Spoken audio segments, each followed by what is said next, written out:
You're one of the journalists here. I'm going to be one of the speakers. Yeah. So you can put that in your pocket. I'll be on my stage in a little bit. Okay, thank you. I'll give you one of these, sir. I'll be on stage in a little bit. Thank you. Or I'm on the ballot this year. I'm on the ballot. You finally find it? Yeah, summer for next year.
Ladies and gentlemen, please be seated. We will start soon shortly. Ladies and gentlemen, please be seated. The event for Mr. Drum, Mr. Fans, Raleigh Woodies starts shortly. Please be seated, everyone. Excuse me. We would like to have Mr. Daniel Fell. Daniel Fell, come to the back area. Your son is looking for you. Your son is looking for you. Mr. Daniel Fell, please. Thank you.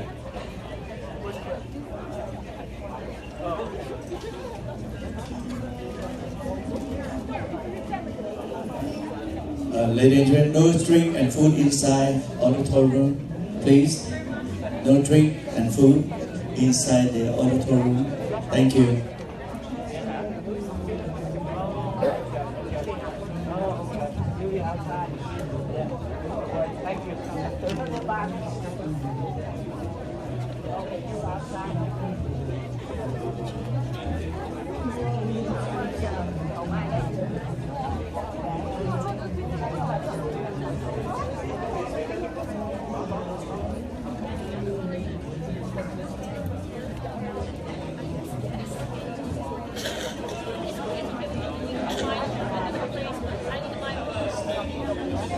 Just hold it and talk. Okay.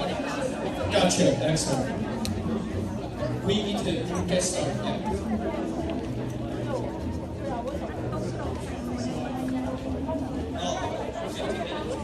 Could you let them know this is a training program? Yes.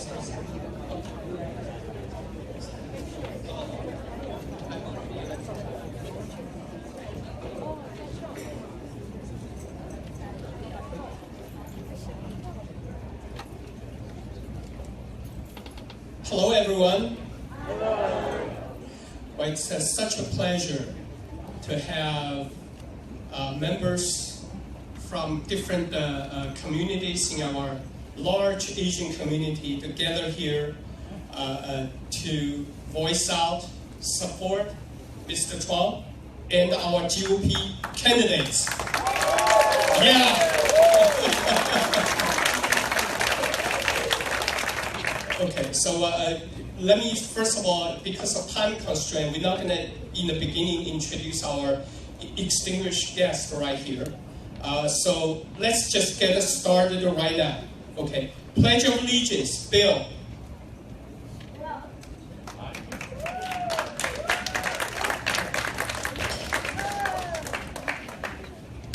Please stand.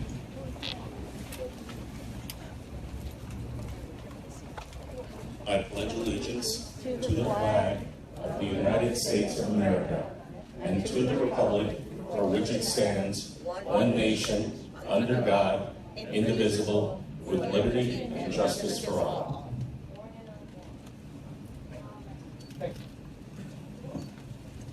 Okay, keep standing, please. Our national anthem.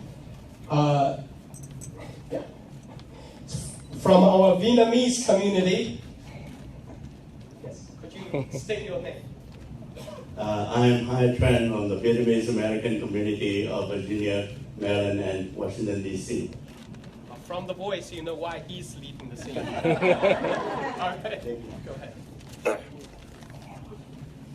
Oh, say, can you see by the dawn's early light what so proudly we hailed at the swanshine's last gleaming, whose broad stripes and bright stars through the perilous fight o'er the ramparts we watched were so gallantly streaming, and the rocket's red glare, the bombs bursting in air, gave proof through the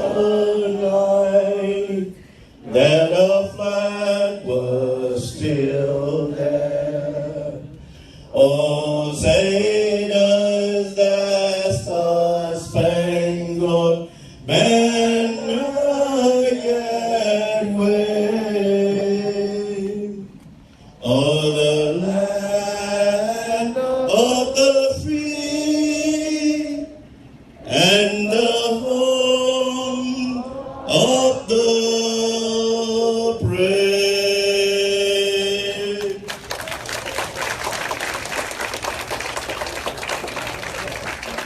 Yes, please seat it. Well, I can see we are all so proud singing our national anthem. You know, sometimes we say we are Korean Americans, Chinese Americans, Indian Americans, Filipino Americans. I think we also today have Vietnamese American. You know, I see the color I see right there. But we are Americans first. And proudly looking to our kids, you know why, okay? And sure, we are very proud of our culture, but you know, we say we're so proud to be Asian American, we're so proud to be Americans. Okay, so without further ado, today we have what we're gonna do today is more of like a town hall style. Okay, we're gonna hear from our distinguished guests right here. And then also, we're going to open the floor a little bit. We want to hear from you. What do you think? Okay, why you support Mr. Trump? And why the Republican value resonate our values? Okay, well, I keep value, you know, we Asian Americans, sometimes we still working on those things.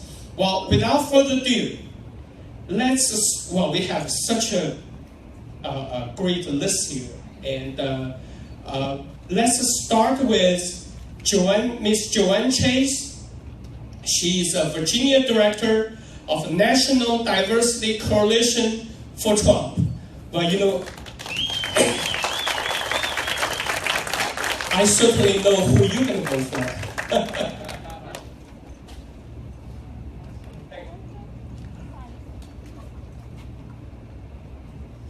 Good afternoon, everyone. I want to start by thanking our Lord Jesus Christ for the incredible blessing of having this wonderful community here today.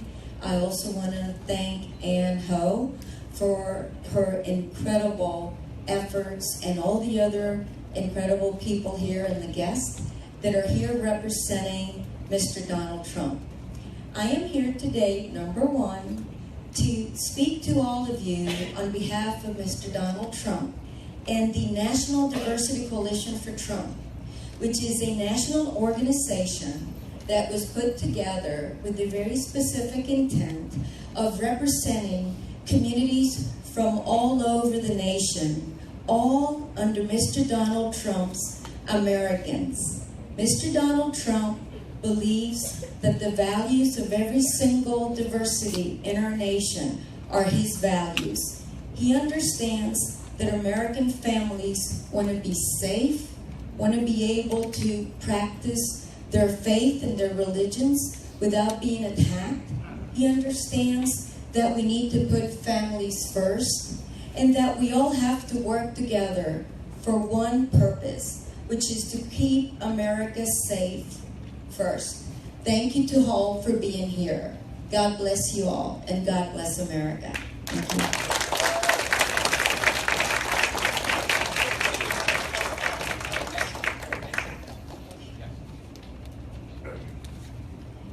So the National Diversity Coalition for Trump was put together by Mr. Michael Cohen, which is one of the attorneys and a trusted friend of Mr. Donald J. Trump. This is an organization of pastors and members from all different religions, nationalities, creeds, and colors. And we came together about a year ago when the media was going on and on saying that Mr. Donald Trump was a racist. They all got together, prayed about it, and decided to represent Donald Trump nationally. So we have individuals like Bruce Lavelle, Omarosa, Darrell Scott, and a multitude of thousands of representatives all throughout the nation that speak on behalf of Donald Trump, that go out there into the communities and help them get involved and say, we are representing Mr. Donald Trump. Well, once I asked a friend, I say, what do you think about just hearing the name Trump? They say people. You know, because this campaign is different. It is about the people, it's about grassroots. So the National Diversity Coalition is a great reflection of that. Okay, thank you, Joanne. Okay, well, our next speaker, because our outstanding leader in our Indian community also is an advisor of APA Advisor Council for Mr. Donald Trump. Well, actually, it's a 31-person advisory. You see two of them right here, and me. So Puneet has to have a family emergency. So go ahead and. Good morning, folks. My name is Puneet Alawali. I represent the South Asian community. First things, Cliff and all the Asian Americans, great job for putting this together. My request is let's use the Trump phenomena to carry this on for the next year and the year after, because the important thing is in Virginia, we make a huge difference. As the first vice chair of the Fairfax County Republican Committee, I also have my chairman here, Matt Ames. We have made inclusivity programs and various Asian American outreach and inclusivity programs in our group. Participate, be an active member of that. More importantly, my role on State Central Committee is to create a platform for Asian Americans. We can actively, aggressively participate, and that's the reason, looking at the faces and the communities which are diverse, are here. And I see so many of my old friends, Harold Payon is here, and so many friends from my Filipino community are here. I really thank you for doing this, and Tony, you've been a great ambassador for the community from the Chinese for a long time. What I request is, let's use the Trump phenomena to really, really make Virginia a play state and deliver Virginia that difference to Trump and to the Republican Party. Thank you for allowing me to speak. Have a wonderful day, and let's win in 2016. Thank you.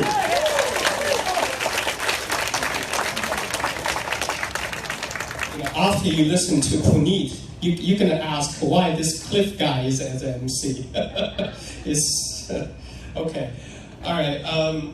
Great, Puneet. I couldn't wait I should have done it at the end, just thanking people put it together. I'm actually an outsider. I just came from Florida. But this year, outsider is a good word, by the way. Right? Don't you think? And I just couldn't wait, to thank a few people. I get me off the chest. Where's Endo? Vietnamese community and Tony, and you all have done such a wonderful job. I can repeat it many times. Our Asian community, really, we should working together closely. We have so much common challenge, but we will get to that later. Next one will be Charles Hernick, who is the candidate for the 8th Congressional District. We not only will support Donald Trump, but keep in mind, let's vote down ballot. If you see a word R, that means right. Right? Okay. Yeah. Thank you. Well, thank you, Cliff, and thank you to the organizers. I've had the pleasure of meeting many of you and speaking to some of these separate groups, in separate venues, and the Chinese American group in Maryland. So, welcome to Virginia, for those of you that came in. I'm running in the 8th Congressional District. My name is Charles Hernick. I live in Arlington. And for a lot of Republicans, that's a tough spot. But I want to give you some good news on what's happening in Arlington. 20 people putting out signs and putting out and knocking on doors today in Arlington alone. Those folks have put up yard signs, they've been taken down. We put up more yard signs, those have been taken down. But the movement hasn't stopped. We got bigger yard signs, we got bigger nails, and we're pushing on every front. And I'll tell you what's special about what's going on with this Trump movement. What's interesting and special about it is the diversity. You look at the diversity in this room. Some of the folks that are knocking on doors in Arlington are Latinos. They're Asians. They're coming from all over the world, from West Africa, from East Africa, and I understand why, and it's the reason that I got into this race. We're at a tipping point in terms of what our relationship is going to be with government.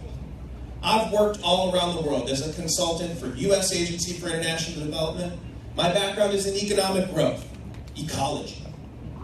But when I kept coming back home, people kept talking about the same basic things. Charles, we need to do more to grow the economy. We're in the slowest economic recovery since World War II, and it feels like it. We need to do everything we can to support small businesses. 2/3 of all new jobs come from small businesses, and over the last 5 years, a scary thing has happened. More and more jobs, more and more businesses close than open up. We need to reverse that trend. I'm serious about that. Donald Trump is serious about that. I can work with him on that. We need to, it's particularly important because of, well, the communities that many of us represent. My mom is from Ecuador. Thank you. The immigrant community here, first generation, second generation, are some of the most entrepreneurial people that I know. And I'm proud to stand here in front of you and say that I grew up in a multicultural household. I know what it's like. And I know what people want in terms of what it comes to from this country. The American dream is not about free college tuition, more days off of work. It's about freedom of speech, freedom of association, freedom of press, due process under law. These are the things that we want to safeguard and use as our common denominator as Republicans. I couldn't be more proud to be a Republican in this election cycle. When it comes to national security, I don't think I need to say too much. We've underinvested, and most Americans agree we are not safer than we were 5 years ago or 10 years ago, and we need to change that. And then when it comes to government efficiency, Democrats never talk about government efficiency. We just say, let's tax some more people. Here in Fairfax County, you're looking at a meals tax? Come on.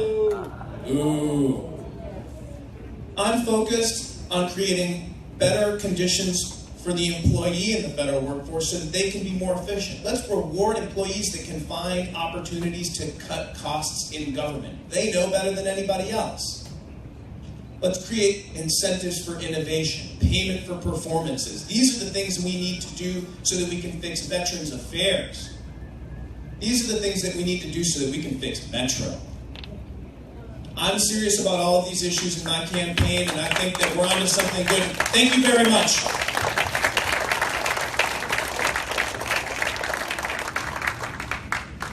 Well, Chuck, thank you.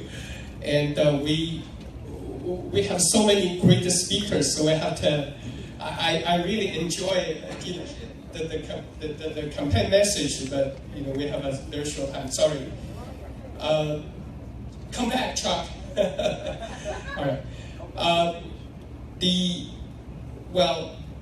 Let me introduce a prominent speaker. His name is Bert Mitsusawa. He's our former Major General. You from the last name, you probably know. Just let me insert one thing. You see in our Asian community, it's great. We have so many engineers, professionals in the business and so on. And we do want to also, for example, after my kids grow up, my first choice, or it will be, I hope, see him, is in the military academy. Right? You know what? I suddenly changed that because I met a few cadets. They look at me like, looking in my eyes, I see the honesty, I see the integrity right there. Then after that, I can just tell myself, boy, I gotta tell my son about it. Of course, if he wants to be anything, that's up to him. Baker or football or whatever. That's just the father's hope. Okay, without further ado, General Mitsusawa. He's a senior policy advisor for Mr. Trump.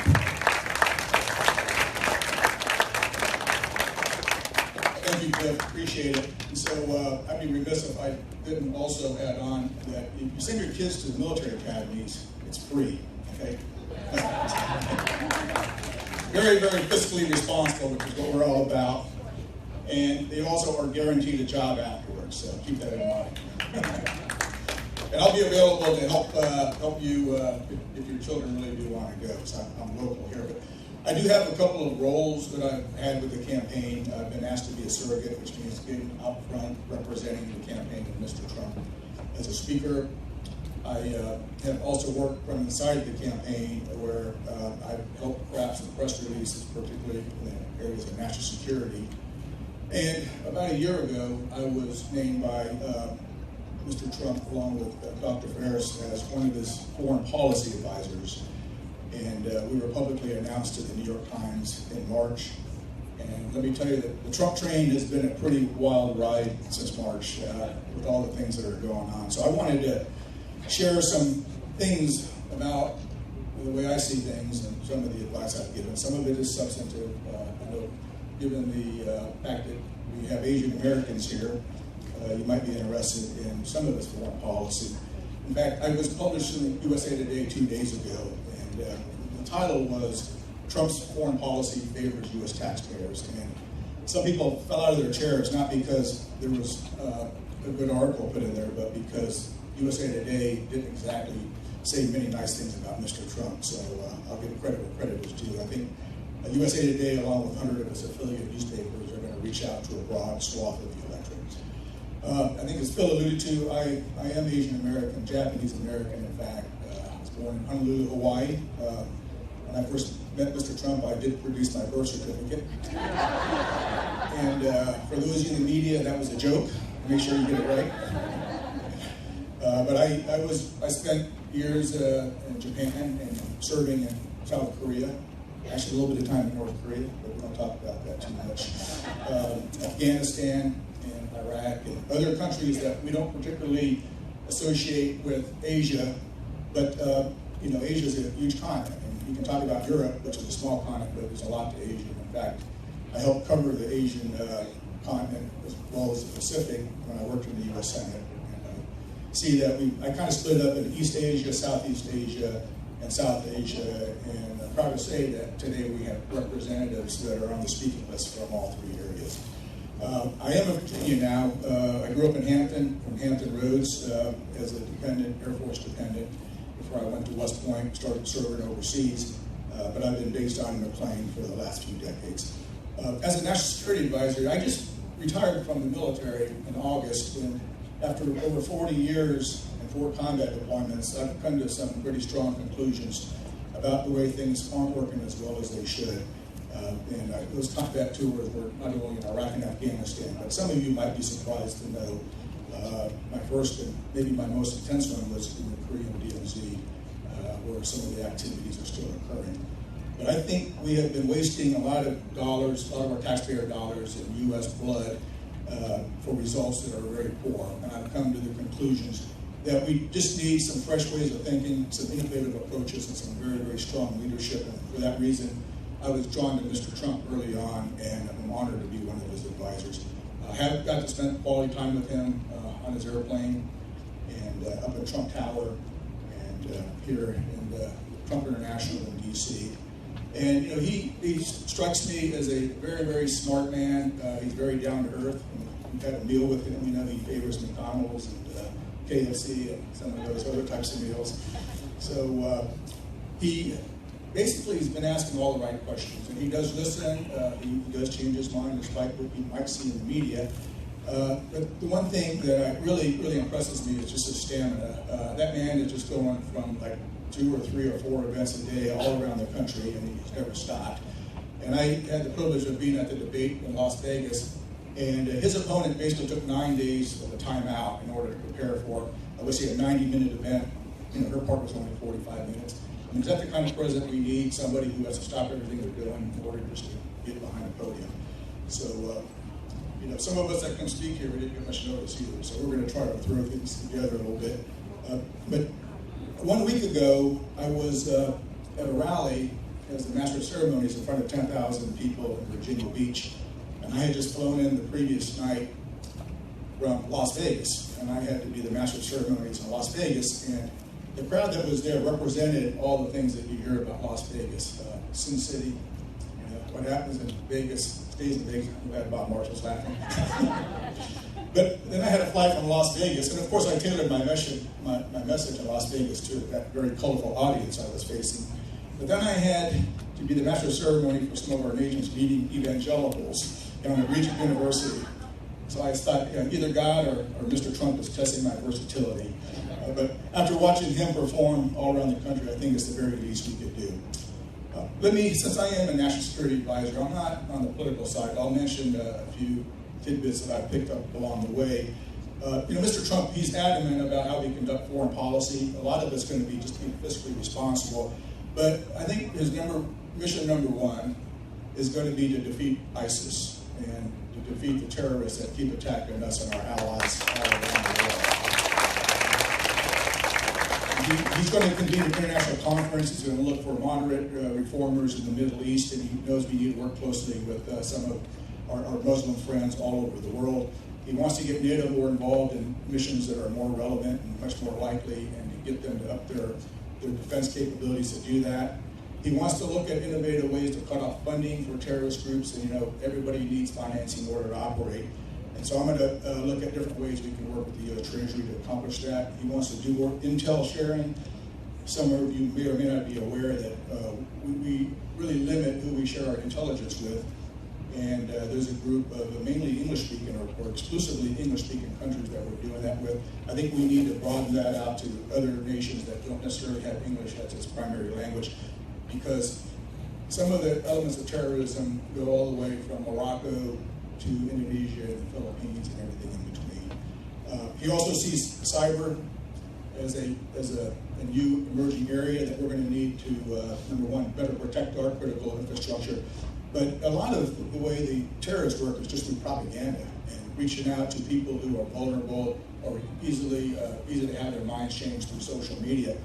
It always strikes me that these elements that would do the West, and when I say West, I mean East as well, our allies all over the world, harm, depend on our technology to do that. And to me, that's kind of a paradox that we need to start outthinking them and deal with them on the ideological level, and Mr. Trump understands that. He also wants to set up a commission on radical Islam, because we have to look domestically, our friends and allies in Europe have to look domestically as well, at how do we identify people who are becoming radicalized. And so it's going to be an educational effort here domestically as well. He wants to improve HUMINT, which is human intelligence. That's basically our friends in the CIA. It's hard to do everything from a satellite above or through other types of intelligence gathering. We just need people on the ground. There's no substitute for people on the ground. As an Army guy, I can guarantee you that the mission will never get done the way it needs to get done without having some boots on the ground. And that's one area that Mr. Trump will not rule out, as his opponent has here. Maybe get a little boring. There might be some lawyers here. He wants to apply some of our racketeering statutes, criminal statutes, against people who provide material support to the terrorists.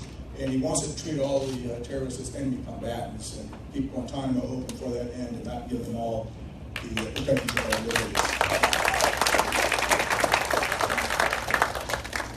Let me just say a few words about what might be important to you all, given your heritage and possibly extended family interest.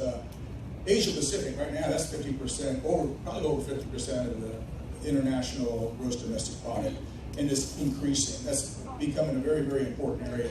The current administration talked about a pivot or a rebalancing towards Asia Pacific, but obviously that hasn't happened very well. We've got problems in North Korea right now. If anybody has any ideas how to deal with North Korea, please let me know after this. All the so-called experts haven't done much, and I've been following North Korea since I spent 13 months right on the border listening to their propaganda. I'm surprised I don't speak Korean at this point. But no, that's a serious problem that we need to deal with, and we have our friends and allies in Japan and South Korea and Taiwan that are within ballistic missile range. So, this is kind of serious stuff right now, but these are the issues that are important. As an Asian American, I know how to do math, by the way. I have to live up to that standard.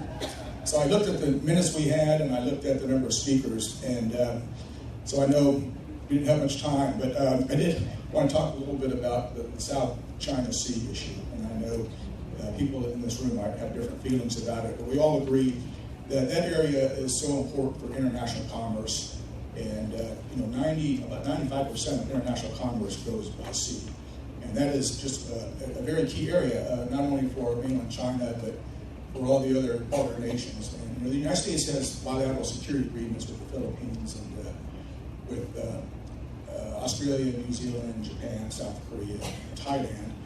And they all have an interest in making sure freedom of navigation continues to exist, and Mr. Trump is committed to not being necessarily a competitor, but someone who can seek cooperation with China to help secure the global commons, to make sure that, it's in China's interest as well. So just let me say a little word about where we're going in this campaign. I think if Trump wins Virginia, he wins the presidency, he wins the White House.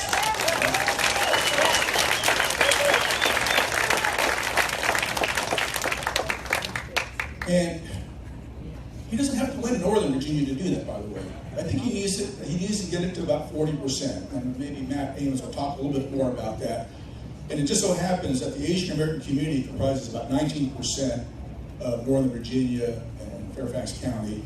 And so this is the first time that the communities that are represented in this room today by your attendance actually have the opportunity to swing an area, to swing the state, that will swing the entire nation.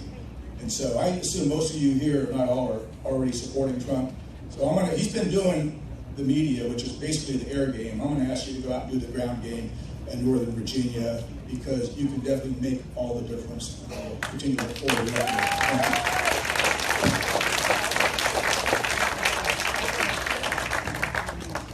Thank you, General. It's always such a pleasure to have you here to share your insights. I know you have spent a lot of time with Mr. Trump advising him on the Asian Pacific issues and also security issue nationwide. So thank you for, General, for sharing the insights. Before we get to the question and answer, I know many of you might have would ask a question to General Bert Mitsusawa. And since you mentioned the North Virginia, the campaign, etc., why don't we just go straight to Chairman Matt, and please enlighten us and plead for help if you want to. Thank you very much. Thank you. Thanks everybody for coming. Thank you. I originally had 60 seconds. Maybe I'll take a little bit longer than that. But thanks all for coming out. And a big part of my job is always thanking people. A number of people have already been thanked, and I'm not going to spend a lot of time on that. But I wanted to give examples of the kind of work and the kinds of initiatives that have been going on in the Asian American community here in Fairfax County just over the last few months, because it's been a real pleasure to work with everybody. First off, going back into the past just a little bit, is Tony, I know I saw Tony Yeh here, and let's give him a big round, because he got carved up. He's been working for the Chinese American Republican League for many, many years, keeping that organization going, and then now Bill Hofat is the president now. They've been doing a terrific job. But I also specifically, speaking of the Chinese community, wanted to mention the kind of thing that's been particularly helpful to us and to the campaign on the ground. Daniel Fang is somewhere in the room. He was here earlier. He came to us and requested training for poll watchers, because he was concerned about the integrity of the election. And so he got a group together of people who had been trained by our elections chairman to work at the polls, inside the polls on election day. And that was an initiative coming out of the Chinese community, which has been very helpful to us, and we appreciate that. Another example, Harold Pion with the Korean community at the Chorus Festival, which is a big event that we have. Most of you are familiar with it every year. And one of the things that we're pushing this year at the local level, Charles Harnick mentioned earlier, is opposition to the meals tax. And that seems like a small thing to a lot of people. And in the scheme of the things with the presidential campaign, it is a small thing. But at the same time, there are a lot of small business owners, we all know, in the Asian community. And Harold made a point, there were a lot of vendors there. Lots of people selling food. Almost all of them from the Asian community. Well, he went to every single one and made sure they knew about the meals tax and had them all wearing the no meals tax button, a sticker, okay? And one reason that's important is that if people come out to vote against the meals tax, they're likely to vote on other things. If they don't come out, they're not going to be able to vote. The meals tax gives people a reason to come out to vote who might not otherwise be engaged. So that's one reason we've really been pushing that. And thank you, Harold, for your work on that. Another thing related to the meals tax, Ando, we talked about that. There was an event in the Vietnamese community about 3 weeks ago, and specifically on the meals tax, because that was of such concern to the Vietnamese community. And the Vietnamese Chamber of Commerce and the Vietnamese community in general have come out and have urged their membership to vote against the meals tax on election day. And so we want them to go to the polls because that issue really matters to the small business owners and it matters to everybody. So that's a little bit, I won't talk anymore about that, but that's an example of the kind of things that people have been doing in the Asian community that have been so important. Two other quick points I'd like to make. We have been working, going back many months, as many people know. I mentioned Daniel and the poll watcher training. We've been working really, really hard on the ground, getting yard signs out, getting people to go to door. I came here from our headquarters. We had a steady stream all day, starting at 9 o'clock in the morning, people coming in, getting trained if they hadn't been trained already, or picking up materials. We have hundreds of thousands of pieces of literature in our office that we want to get out door to door over the next 10 days. So it's been very, very busy, all fall long, and especially in the last couple of weeks. And so we really thank everybody who's been participating in that. The last thing the last topic I want to touch on is something that Charles Hernick mentioned. As Tony knows, when I first met with Carvo, we talked at that point about one of the reasons that I've particularly been, as chairman, there are a lot of reasons why the Republican Party needs to work hard at bringing in and developing stronger relationships with the many ethnic communities here in Fairfax County. But one of the reasons that this has mattered to me personally is that I grew up in Latin America, and I remember having a great meeting with the Carvo people on this, and I know what it's like to be the only person in the class with blue eyes, okay? So I understand, at least a little bit, what the children and younger people who come to this country from other countries go through when they're thrown into this environment. And they don't speak the language, they don't understand the culture, and they stick out.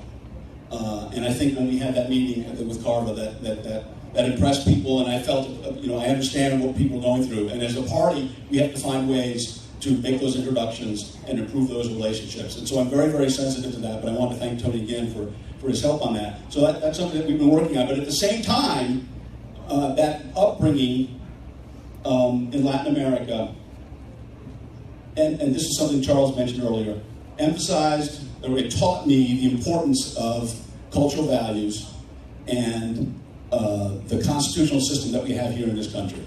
The importance of the rule of law. You don't really own anything if someone else can take it away from you at a moment's notice. You can't really get a start in life and make a life for yourself if you have to bribe a government official to A, let you have it in the first place, and B, keep it over time. If the government is basically run corruptly or like a gangster kind of situation, you can't get ahead in life. It's unfair, it's wrong, and it stifles everything that's human about us. We are on the verge now, if Hillary Clinton gets elected, if there's one thing that we can all agree on, when Donald Trump says that we can't elect crooked Hillary, I mean, is there any doubt about that? I mean, she is the epitome of corruption. And that is something that in this country, look, we've had bad politicians, we've had crooked politicians, we've had all kinds of problems. There's no question about it. But this country has always prided itself on having fair elections and politicians who at least were going to follow the rules. Frankly, I will be ashamed. I won't be unhappy. I won't be disappointed. I won't be angry. I will be all of those things. But I will be ashamed if Hillary Clinton gets elected. Okay? And Donald Trump is not going to tolerate anything like that in government. He's simply not going to abide it. And he's going to make sure that the playing field is level and fair and that people have a fair opportunity to get ahead. Cliff is standing up. I'm just about done. So on election day, vote no on the meals tax. Vote for Charles Hernick if you live in the 8th District. Vote for Barbara Comstock if you live in the 10th. And please, please, please vote for Donald Trump. Thank you. Thank you, Chairman Matt. And, I'm going to be the most hated person, I don't know, after this event, whether or not I can still live in North Virginia. But thank you, Chairman. keep in mind, well, this is also the time I tell you about our National Committee of Asian American Republicans.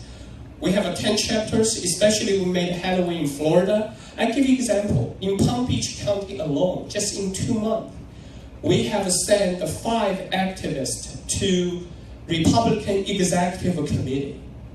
So this election is very important. If you could, put the Mr. Donald Trump on the screen, please. I realize it's dark. You can put that, please. And but we Asian American, we came the long way. A lot of people, let's face it, 73% voted Democrats the last time. But we see the changes. Where do we change? Not just a few activists. We need to work hard. Oh, okay, we can stop the pause it for now. Okay, thank you.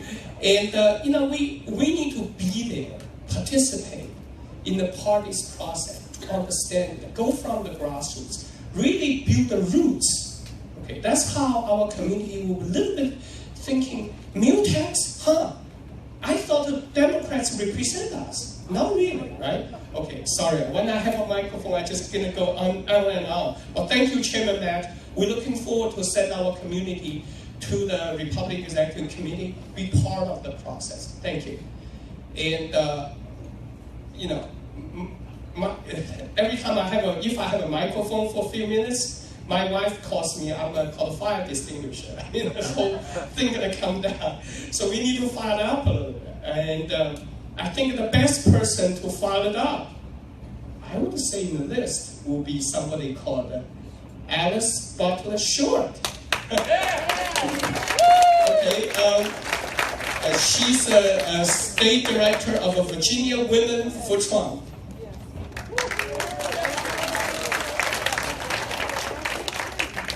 I'm so happy to be here today, and I am an immigrant. I am a legal immigrant. And so I will tell you just a little bit about my background. I was born in a little town in County Tipperary, Ireland. And what is my connection with the Asian community? Well, my late husband, the father of my 3 boys, was Chinese. Wow. And I lived in Hong Kong for 13 years. I have 3 wonderful, beautiful sons. The first one is an active duty Army colonel who just graduated from the Army War College. Big deal bird, right?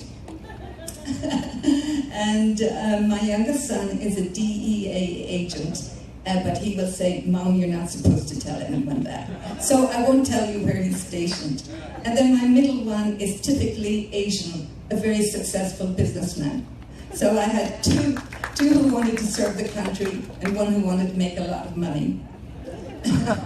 So I have now been married to my present husband for over 30 years. And I have been a citizen of 7 countries, lived in 7 countries, a citizen of 4 countries, and I have come to appreciate this country, I think, more than many people who were born here. Apart from my 13 years in Hong Kong, I lived for 2 years in East Africa, in Somalia, where my husband was the military mission chief. And there I really found out what freedom is all about. When you're living in a house, behind walls, with guards with AK-47s circling your house all day long, every day, guess what? You get used to it. And after a while, it doesn't even bother you. But I learned so much about the value of our freedom. So then we came back, and I was at the Defense Intelligence College for a while before we went to Singapore, where my husband was the defense attaché for Singapore and Brunei. And when I came, that's a beautiful place. Then when I came back to the United States, I went to work to pay for my children's college, like most American families do. And when I retired, I worked for 2 years at the beginning of the Iraq War, every day at Walter Reed with our wounded. So I'm very, very connected to the military. I've continued to work with them, with our veterans. My husband is a Vietnam veteran. He retired as a colonel after 30 years. So I think that's enough about me. So Virginia Women for Trump. What is it and why did I start it? I was with Mr. Trump before day one, when everyone was thinking I was a little crazy or laughing at me. It was after I heard him speak in 2015 at CPAC. I heard all of the other candidates, and at first I thought, my goodness, we have so many to choose from and it's going to be so difficult. But when I heard Mr. Trump, I thought, this is the man. This is the man we need for these times. So I went home, I did my homework, I researched, I listened to videotapes, I watched videotapes, read his book, and I found that this man is a man of great brilliance, great character, and great heart. So I started Virginia Women for Trump because we are a huge voting bloc in the state of Virginia, and women have great power. And what I wanted was, I wanted women united. I feel that when it comes to election time, we should not have to reach out to the Koreans, the Hispanics, the Chinese, the whatever.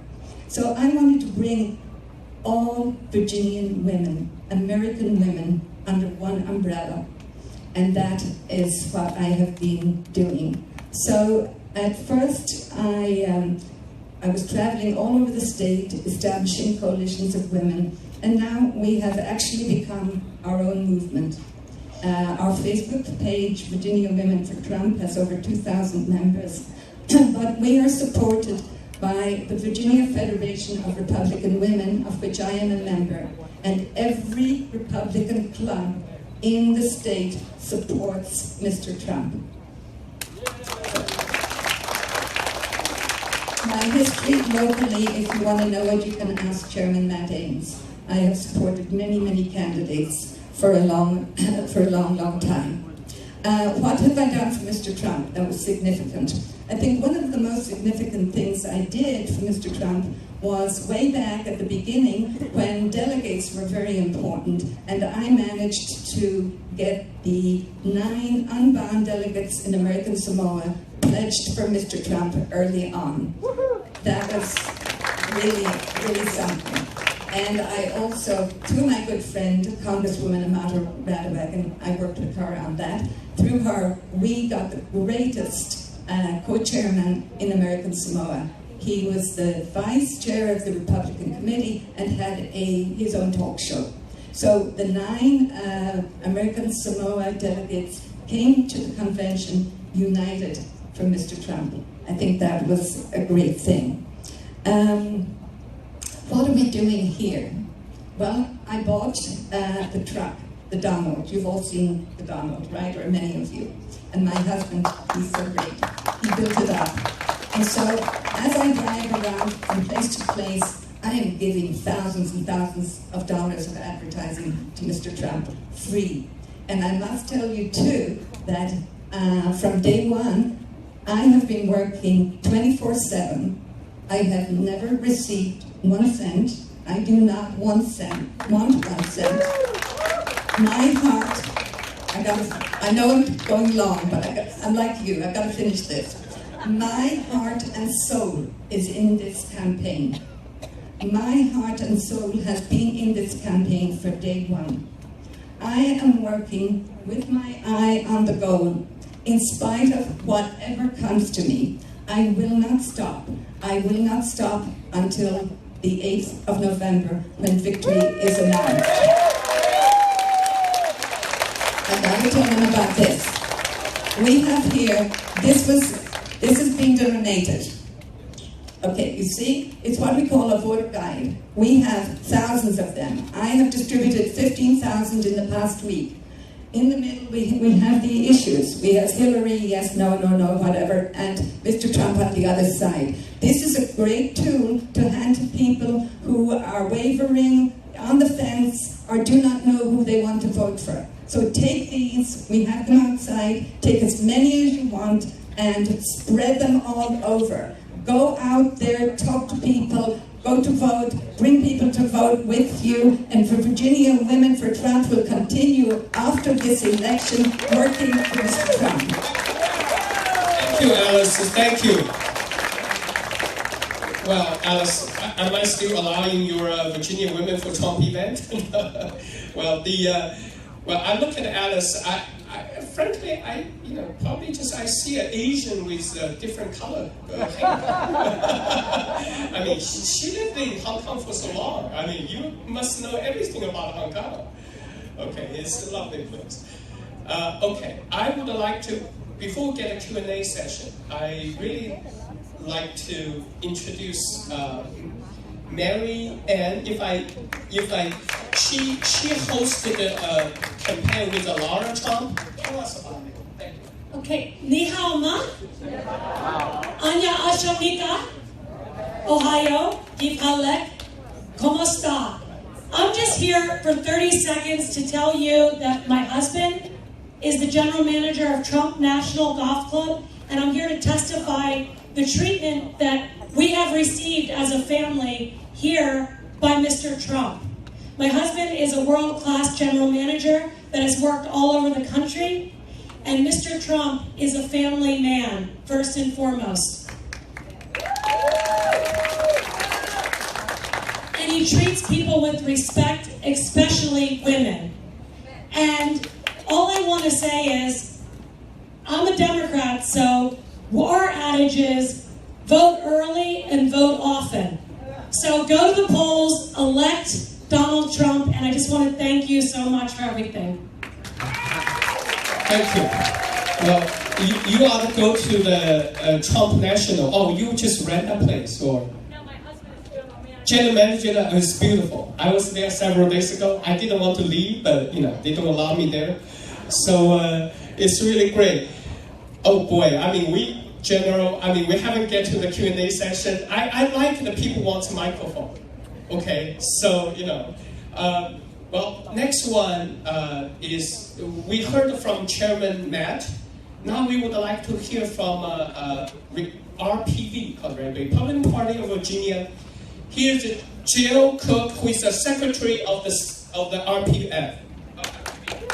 Hi everybody. Actually, I come here with 2 roles, and I'll be brief because I'm actually going back to work. I started out, the reason I'm not so professionally dressed is I started out at 7:45 this morning setting up the absentee voting station. I have 2 teams going out door knocking because besides being secretary of the Republican Party of Virginia State Central Committee, I'm also the Drainsville District Chairman up here in Fairfax County. I have 29 precincts. Thank you.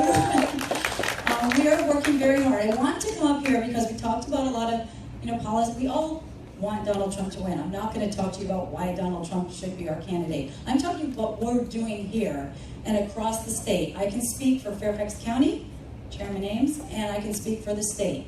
Okay, I am out there every day as my loads of volunteers are, and I have to say this year we are thrilled to have so many members of the Asian American community coming out with us. They are door knocking, they are manning the absentee voting, they have been at back to school nights, they are connecting with members of their community and the general community, and we are just thrilled to have them. So we are doing this on a local level and on the state level. And that's why Cliff wanted me to talk. The RPV believes that we have strength and diversity. We believe that we are all Americans first, and we have been working for Donald Trump and all of our candidates since he was nominated. Okay, we have regular conference calls with all the unit chairmen, so we know what's going on. We take calls we get on a conference call and we answer questions from people all across the state of Virginia, how best to work for Donald Trump and the other candidates. We talk about problems, we resolve them, we give advice to each other, we share what works.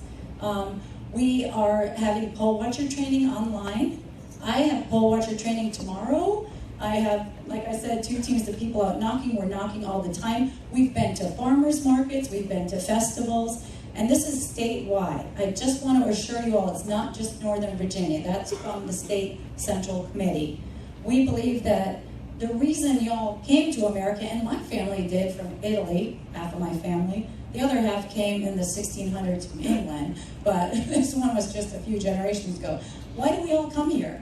Because America is the greatest place on earth to make a success of yourself. If you have the attitude of all of us and of Donald Trump and Mike Pence, and I have to say, we had a state central meeting the day that Mike Pence was supposed to be up here in Fairfax County at a rally that we were going to miss. So he came at, 9 o'clock in the morning down to Richmond, Virginia, and came and spoke to us before he came off to the rally. I mean, the whole ticket is fabulous. So I just want to tell you, we are working with them. We love all of our candidates. Up here, it's Barbara and Charles, and across the state, it's Mike and Donald. And I have to just throw this in real quick. I was at the Trump Hotel for a totally different reason on Tuesday night, and Donald walked in with his Secret Service staff and his other people, and I had the nerve to walk up and clap that Secret Service guy on the shoulder and ask if I could tell Donald what we were doing, and guess what? I did. So I stood there next to him and Eric and Kellyanne Conway, and I told them about the Chinese Americans of Northern Virginia and all the other, Bill Hofat and his wonderful pig roast he has every year. I don't know if I mentioned that specifically, but I told him what we were doing. What I just told you all, I told Donald with my hand on his shoulder and had a couple of minutes with him. So he knows that we are committed up here, just like across the state and hopefully the country. So thank you very much for your time. I've got to go back to absentee voting. Thanks, Cliff. Thanks for having me.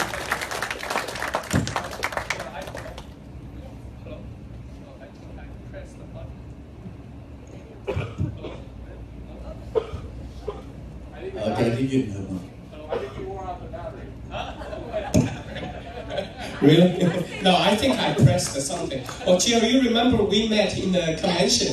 Yeah, Cleveland convention. It's very nice. We run into each other, you know? So it's just so scared. I'm like, okay, it's great to see a friend there. Thank you, Jill. And also at the same time, I want to recognize, where's Melissa Fu? Oh, Melissa, I meant to mention her. Melissa, I saw Melissa here. No, probably she's going back to. Melissa is a deputy director. Melissa Fu. Okay. Hi, Melissa. Okay. You know, I'm just so glad to see a young Asian American are taking that responsibility as a deputy director and working the field. And we need that. We really need that. Thank you, Melissa. All right. Look at the time. I mean, we're not gonna, you know, this never go as according to plan. I just know that. Okay. But we have one item. How about this? We just take one question. Maybe from General or Chairman Matt or you know, Alice or whoever. One question. Anybody? Okay. Over there. Can you hear me? Yeah. Yeah, my name is Jay Lee, and I'm actually a member of the armed forces. I'm with the Virginia National Guard. And I've always been a Trump supporter as an Asian and a Korean American, actually. That's kind of unusual. But my question is, with the recent release of the Project Veritas videos, where apparently these Democrats have been vote rigging for years and years, it seems like. This is not the first time they've been doing this. So I understand that we're going to be having some poll watching and things of that sort to kind of begin that. How are we really going to be effective? Because I heard some laws that we can't even bring our cell phones into the polling and take pictures or whatnot. So how are we going to really enforce that? Is there any way forward with that? Well, thanks for the concern, and I'll try to briefly answer that. The first thing to say is that a lot of what you're seeing in the news, of course, those are national stories, okay? And elections are always run in the United States. They're run basically under state law rules. So what's true in Philadelphia or Chicago or San Francisco isn't necessarily true here. So you always have to take that into account and listen and take it into any particular news story. Now, there is no question that there are serious problems with the registration process, because the registration process, because of legislation was passed when Bill Clinton was president and they had control of the Congress in the early 90s, essentially makes it impossible to enforce the citizenship requirement. You can be anybody and sign up and register to vote, And once you're registered to vote, it's very difficult to get people off. And so the biggest problem that we have is with those laws, and there are people who are not citizens who are voting, and that's a problem. The second biggest problem has to do with absentee voting, people assuming someone else's identity or knowing that people have moved out, or there are a lot of ways you can find out that somebody is not likely to be showing up to vote at the polls, and you don't have to prove anything when you mail in an absentee ballot. So that's always been a way to essentially manufacture votes. And Delegate Marshall will probably talk about some of this in a minute in terms of what the General Assembly's done and has not done. Now, we're probably aware of the voter identification requirement. You touched on that a little bit in terms of taking pictures of the polls to a certain extent. And that is really sort of the first step in a series of laws that would have to be changed to get things really under control. And unfortunately, because we have a Democrat Attorney General and a Democratic Governor, they are essentially trying to find ways to weaken that requirement. And so that, the traditional system has always been that you walk in, you present your identification, and you tell the people working there where you live. And it's a lot easier to cheat if you don't have to know your address. You walk in and you present some identification, and then they tell you the address. You go, yeah, that's me, even though you might necessarily know. So there are problems that have been addressed or need to be further addressed. At a practical level, on Election Day, the way things work in Virginia is there are really two bulwarks against voter fraud. The first thing, and this is something we've been doing all year, we have been encouraging people to sign up to be election officers and to work for the county on that day. So as you're aware, when you go in to vote, there's the staff that works there. And the big challenge that we've had in Virginia, in Fairfax County, and I can't speak to anything outside of Fairfax. I wouldn't claim to have any direct knowledge. But if you go in and work at the polls, there are obviously people who work there. They've been trained by the county, and under state law, they're supposed to be 50-50, half from each party. In Fairfax, because basically it's a 60%, 40% Democrat, Republican county, we've always had trouble matching them. But this year, we've done very, very well in terms of recruiting. And so we have, there are a few small precincts where we don't have, I think, 3 Republicans working in the polls. And we get some that are weak where we only have 2, and I'll talk about that in a minute. But the vast majority of our polling places, we are, if the Democrats have 7 people, we have 6. They have 5, we have 4. And then there's a few independents. Yes, so thank you. So there will be Republicans in there as part of the process. And the reason that we emphasize this is that if you're an election official, you have authority to go to the chief election officer and say, there's a problem. In my training, we learned this. We think this is going wrong. Okay? So that's very, very helpful in terms of maintaining the integrity of the election that way. The second thing that we do, and this goes to the poll watcher training point, is that wherever possible, and we're working on this now with the state party, we put people inside who have been trained either by the state party or by us.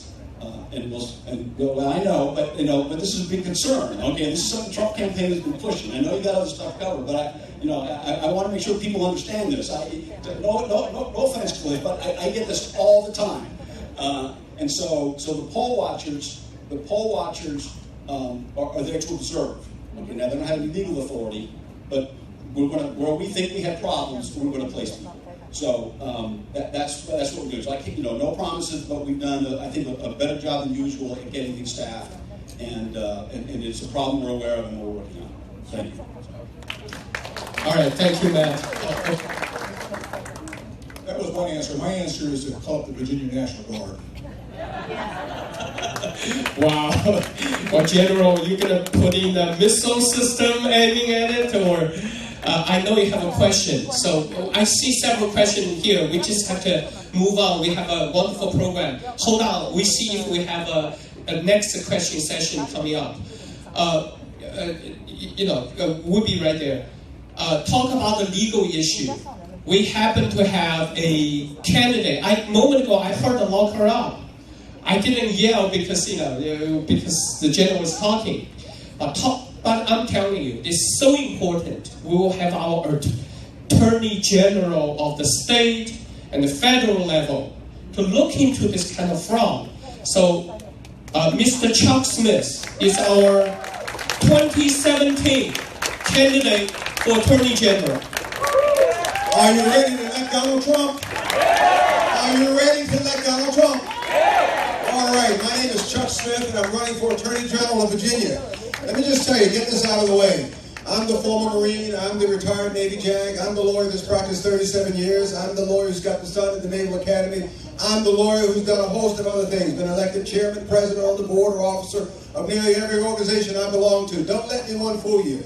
I've got more experience than anyone who's ever run for Attorney General in the history of Virginia. And I'll tell you, we got some good guys on the other side.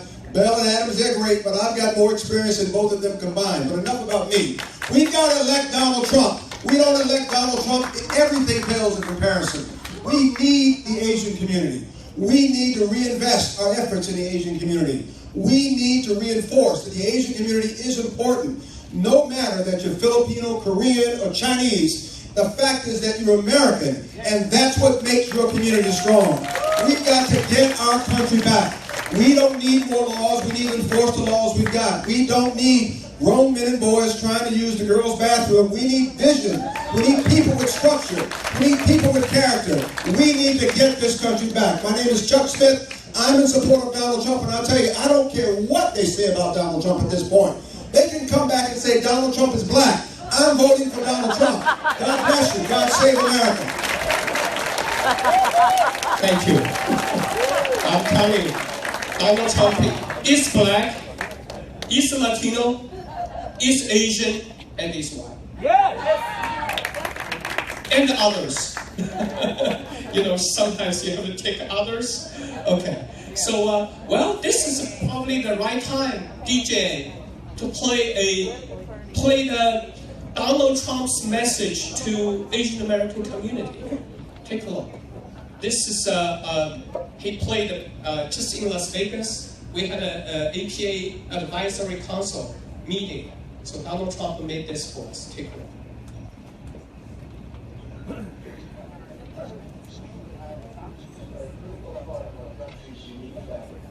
Traveling thousands of miles to seek better jobs, better education, and more prosperity here in the land of opportunity. Today, the American dream is hurting. We're losing jobs. Wages are stagnating. It's still hear you! You be next. I heard your voice. Okay. Oh. Well, we can't hear it. You can see it in the back. Oh, yeah, Okay. in the back. You know what? You. Okay. Okay, when they working on the technical issue, just a few quick announcements. I want come up a very short announcement, 10 seconds from Linda Fong, who couldn't be here. Hi, Linda Frank is a beautiful Vietnamese lady who spoke at our event a couple of weeks ago, told her story about 3 days on a boat without food or drink.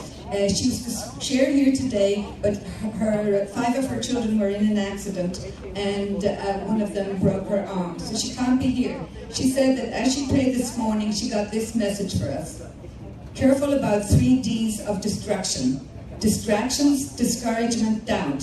The adversary loves isolation. So these rallies do so much for unity, and when there is unity, God commands his blessings. Thank you, thank you. Also, I see Ron is here. Ron, you want to have a quick words for us? Quickly about yourself, grassroots help? My name is Ron Wilcox. I'm a local grassroots organizer for the Republican Party and conservative causes. All right. I will say in this year that Donald Trump has risen to the occasion and the Asian American community has risen to the occasion. And I have never seen anything like this in the Republican Party with all kinds of ethnic communities supporting the Republican nominee. So I am incredibly blessed to be here with you today, and let us all rise up and elect Donald J. Trump, President of the United States. No, I got a camera. You know, just by, thank you, Alice, passing Linda's message. We all pray, wish everything going well with her family. I'm telling you, I'm standing right here. How could, I mean, no wonder when I was standing there, my eyes keeping going this way. If you don't mind, I know this from which community. Please rise up. Let's give a round of applause. It's beautiful, colorful people. I know. You know, I want them to guess it. Vietnamese. Yeah. You see how colorful it is? This is meaning the Republican is going colorful. Just let you know. Kim's mother, who's 103 years old, is voting for Trump. She is our oldest Virginia woman for Trump.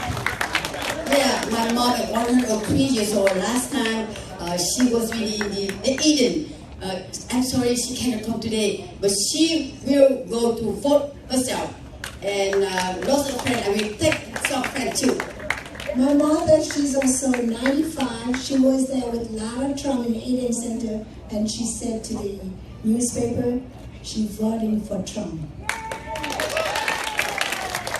Well, my name is Chilan Wu, and I will run in 2018 from Alexandria. The reason why I won is that I'm setting my peer, who should be the Republican. The fact that they joined the Democrat is their choice. They are right. And the fact that they are trying to come to Eden Center and we rock, the fact they got bullying on my personal Facebook, I said, folks, there's a public and private life.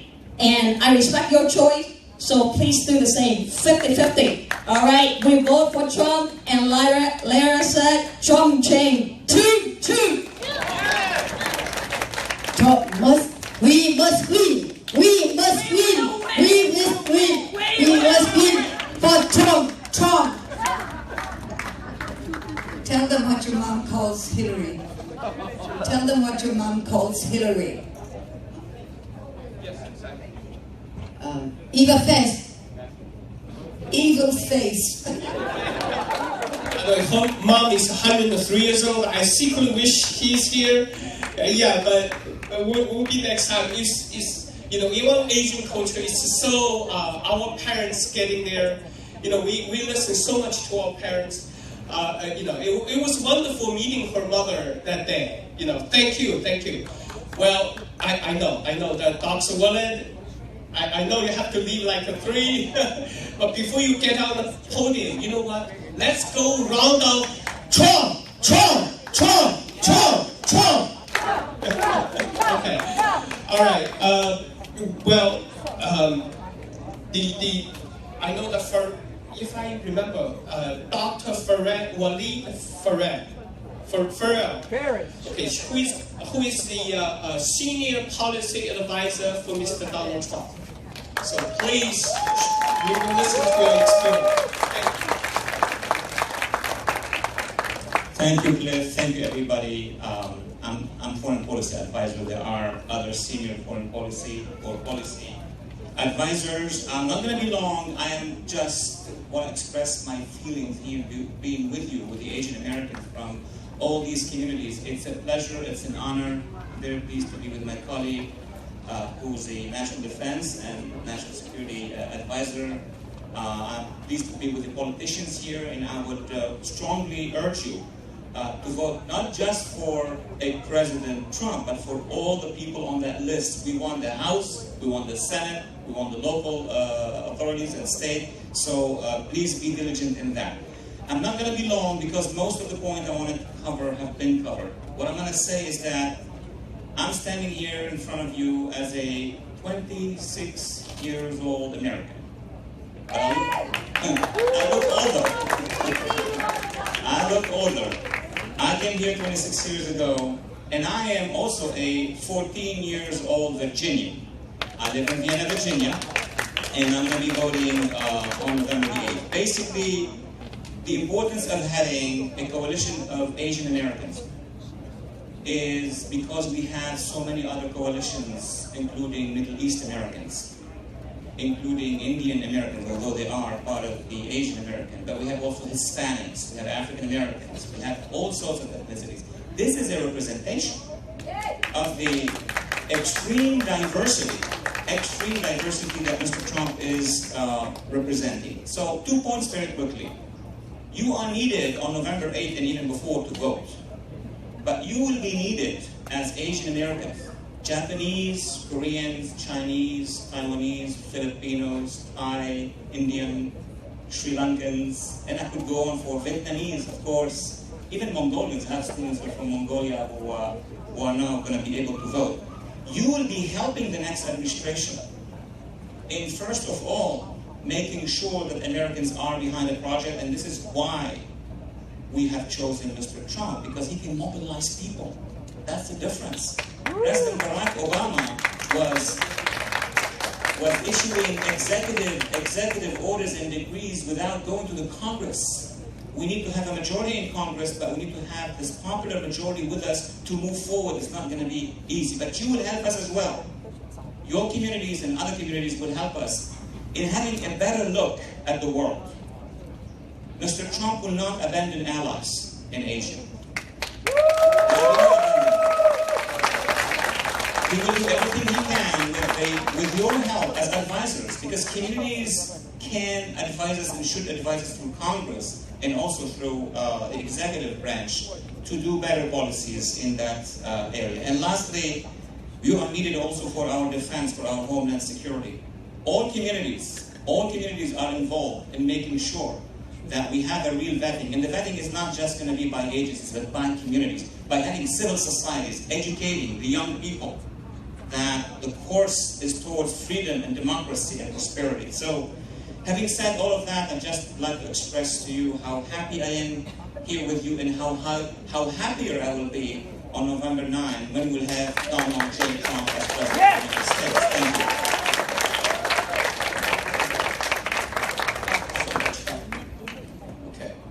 Thank you so much. You won't believe it. I mean, how much Dr. Walid Fares and General Bert Mitsusawa, have done a great job to brief Mr. Trump. Mr. Trump is outsider. I mean, they have been putting their experience to help the campaign. It's incredible. I know we are terribly short of time. They said Mr. Trump is a chaos candidate. I'm a chaos MC here. So but I need to introduce somebody from Pennsylvania who are also a Korean American and Monica. Well, please introduce yourself. Monica. Thank you, everybody. I won't keep you long. I drove here today with my husband from Pennsylvania, and this is like coming back home. I had both of my children here in Fairfax, Virginia, so it's nice to be back. My name is Monica Morrill. Monica Lee Morrill, that's my Korean name. Annyeonghaseyo, and 감사합니다. And my last name is pronounced moral as in good moral principles. And I like to say at least one of my names terrifies the Clintons. And that's what this is really about, coming together to defend a nation broken. Our Constitution is hanging by tattered threads, and yet on my family side, we have an amazing group of people, amazing Korean Americans all over the nation uniting around Trump. And I just wanted to share with you today 1 minute of my personal story. On my father's side, I'm an 11th generation American. My family came here in 1632, and I have a history on that side of the family where my late relative, Congressman Morrill, same last name, assisted Abraham Lincoln in getting elected. And well, it wasn't me that did it. But what's amazing is that we're making history again this year, because if you look in the history books, Congressman Morrill traveled with Abraham Lincoln. And what was his swing state back then? It was Pennsylvania. And he traveled in Pennsylvania and he met with the protectionists. And historians say that it is Congressman Morrill who helped Abraham Lincoln win in Pennsylvania. And now, ironically, I find myself back in Pennsylvania and working with Trump. And so we're going to repeat history again this year. Now, and I'll just finish up. The proud Korean side, I'm third generation Korean. So my grandmother left during the Korean War. She had settled in Tokyo, Japan. She speaks 3 languages. She's still alive. And she escaped a pretty terrible scene. And I'll tell you, I understand the Vietnamese Americans, the Korean Americans, the Chinese Americans, that they have looked communism and socialism in the face, and they don't want it back in the country. And so I just want to thank each and every one of you for being here today, because we have people all over the country praying for Virginia, because we're very concerned about the voter fraud. We're very concerned about the integrity of the election to restore the integrity of our nation. And it starts now, getting out the vote, getting people, make sure that they're voting properly and they're able to record it, that we have no voter fraud and diminishing that. But even if you can vote, a volunteer, even just a few hours.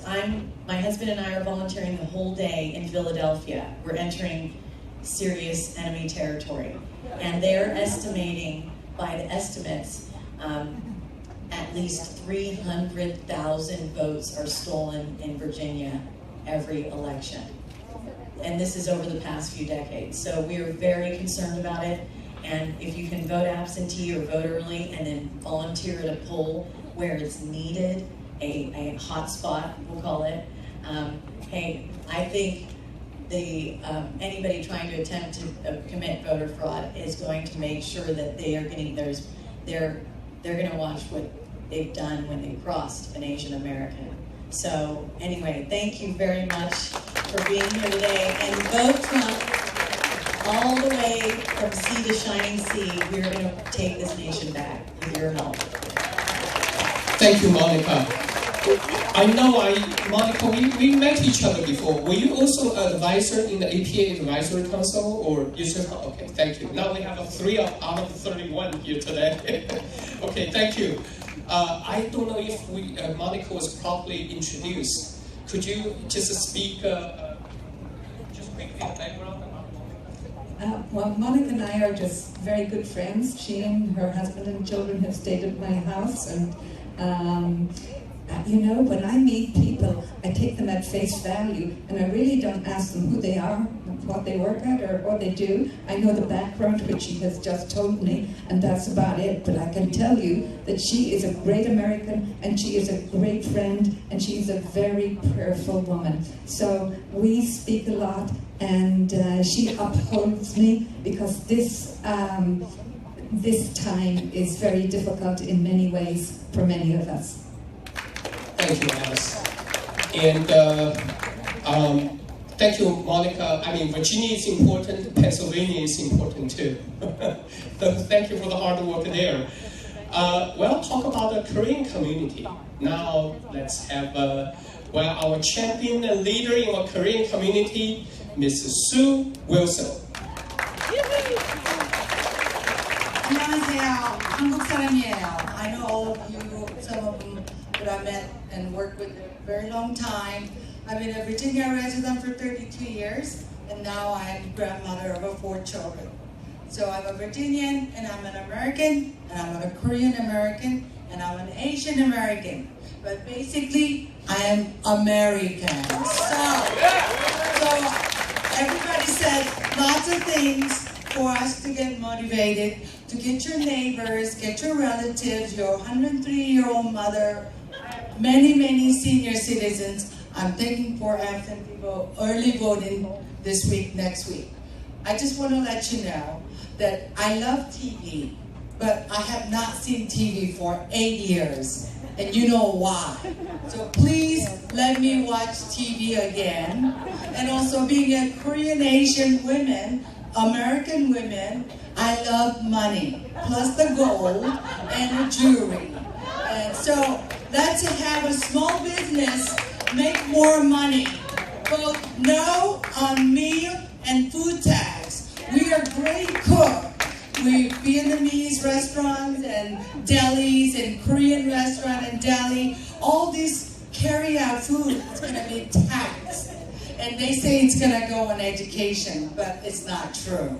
So if you want to keep more money in your pocket and make more great food, tell everybody, go vote no on the meal tax. That's right after 2 Constitution. And the first, yes and no on the bond says no on it, and definitely make me watch TV again. I don't want to see Obama's you know who. So you know the other lady's gonna be worse. So and if that's gonna happen, I'm just gonna throw my TV away. So I hope you like me. I'm a Korean American, and I know many of you make me watch TV again. So go vote for Trump, Pence, and Charles Hoenig, Barbara Comstock, or write yourself in, and no meal tax. Thank you very much for everybody, including Cleek, Ando, Cornier, Bill Buffon, everybody, including my chairman, Matt Ames, Mr. Bird, I met before, Mr. Marshall. So all of you I know, 많이 감사합니다. Thank you very much. You're doing good, Sue. I mean, if you look at my sister's elder sister picture, I mean, you two really alike. Trust me something. And she loves money too. And, I know that I couldn't wait to get Mr. Marshall here. However, I just have to insert something there. You see, we Asian Americans, a lot of them are just, Democrats, they represent the minority. It's like a stereotyping. They haven't think about it too much. But if we really talk to them about the meal tax, they go, okay? But now, there's another one key issue, core issue of Asian Americans. It's the education, right? Before I go further, I just want to thank Harold. I know the Korean community played this to come out. I'm still outsider. I hopefully know more about the community. But come back to the education. It is the fundamental issue which turns at least the Chinese community and some Indian community around, thinking, who represents our value better? So I want to thank you, Elizabeth Shorts, if I remember correctly, who is the member of the school board of Fairfax County, and recently was kind of tangled in some, being attacked by a certain group. So please tell us about it. After that, you know why our community is turning right.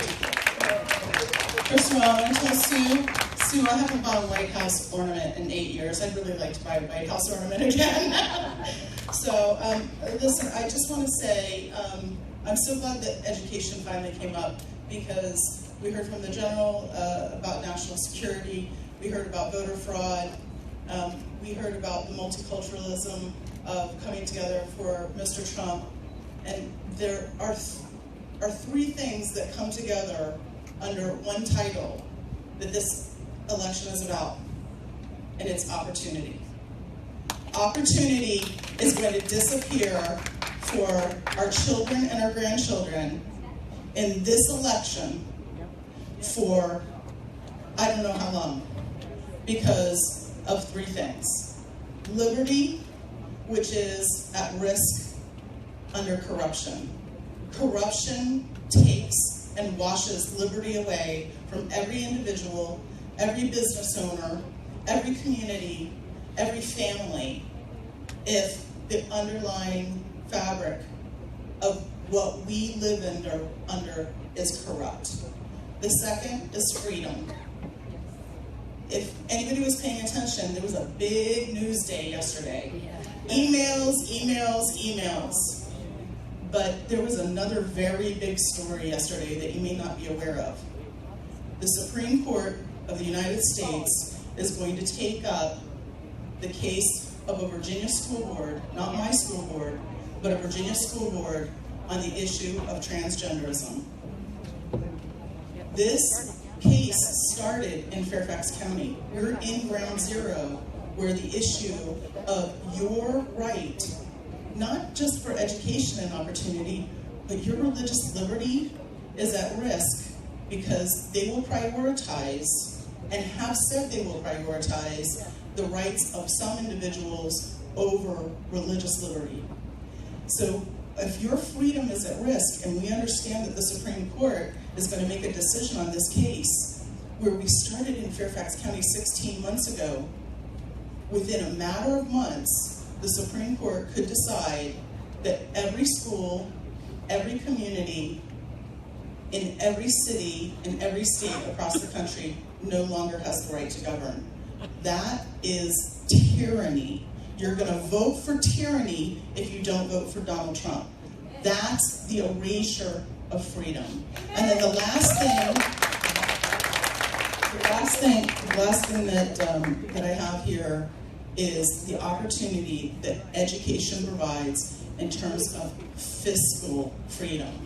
You have prosperity in your hands when you vote for Donald Trump, and you're voting for the erosion of your own prosperity, your children's prosperity, your grandchildren's prosperity, your community's prosperity, because as we're witnessing in Fairfax County, when you have the Fairfax County School Board has almost a $3 billion budget.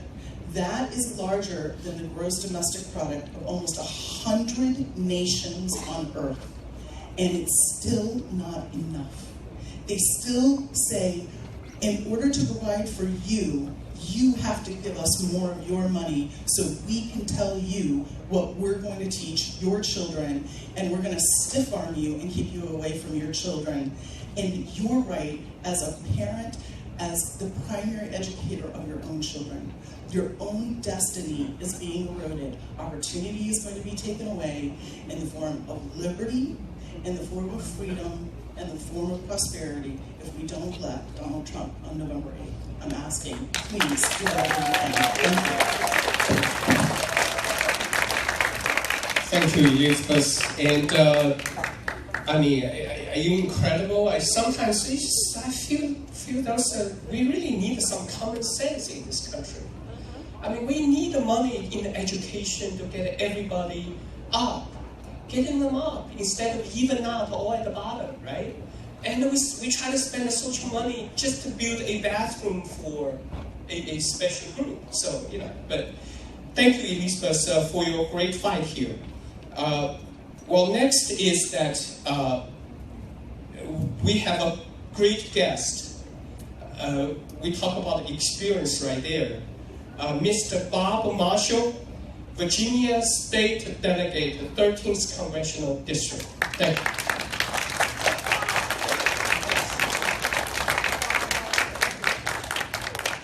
Mr. Lee, thank you very much.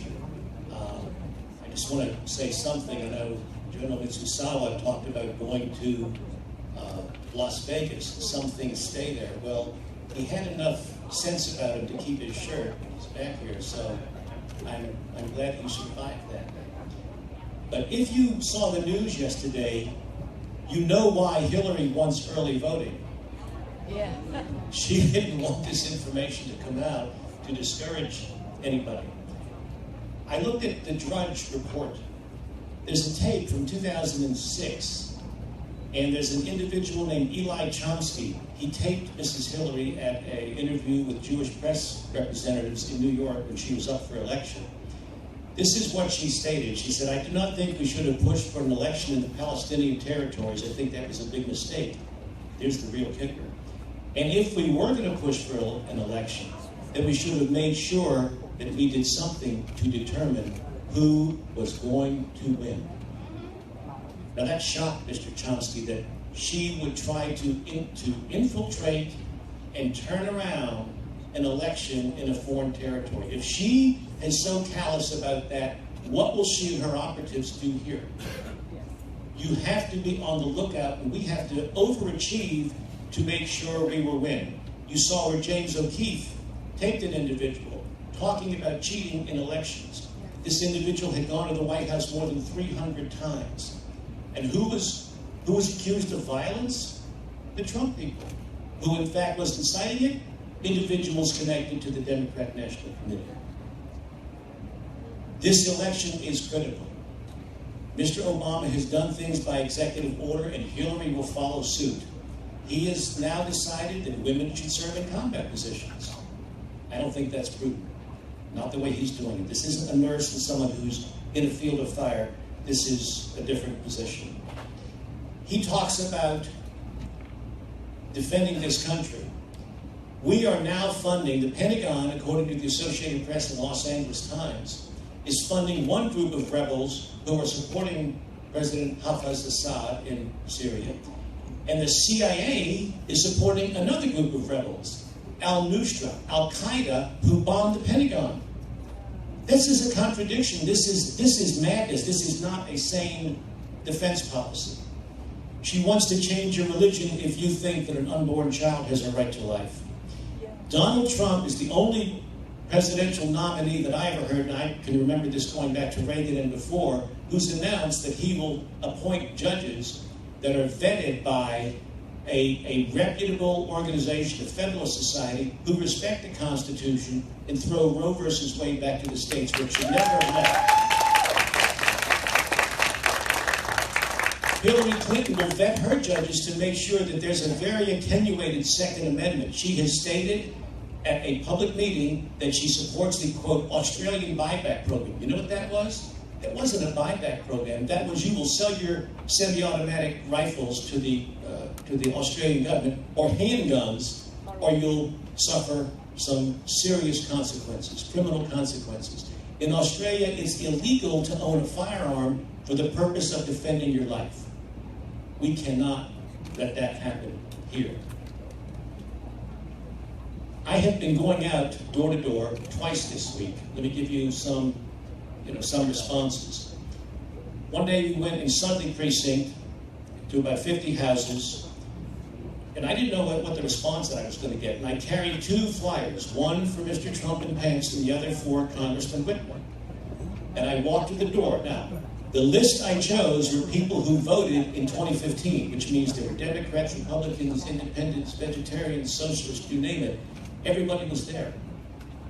So I didn't pull any punches. I identified myself as their state delegate.